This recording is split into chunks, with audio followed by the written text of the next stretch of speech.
uzanır sessiz gecelere, ayak izlerimiz kalır küleylere. Bir vaxt eyni səmanı bölüşmüşdük biz. İndi ulduzlar belə soruşur sensiz. Deniz danışır, sahilde tek tenha dalgalar çekilir. Adını pıçıldaya pıçıldaya kalbimde yarım kalan bir mektup var. Hele okunmamış sözler gizlenip her kelimede. Senin sesin titreyir mene dönmeyen yolda.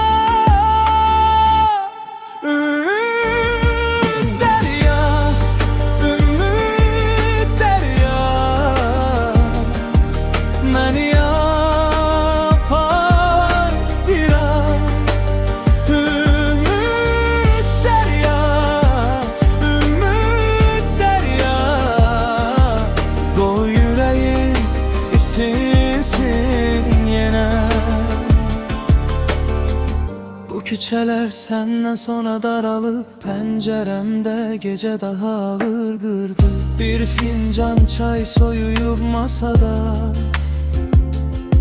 ama içimdeki yağı sönmür hele.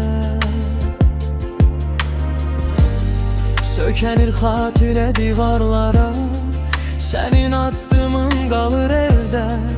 Ben her seher eyni kapını açır, senin yokluğunu salıram sineme. Hele okunmamış sözler gizlenip her kelimede.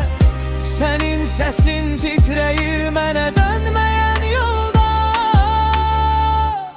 Ümmit derya, ümmit derya, beni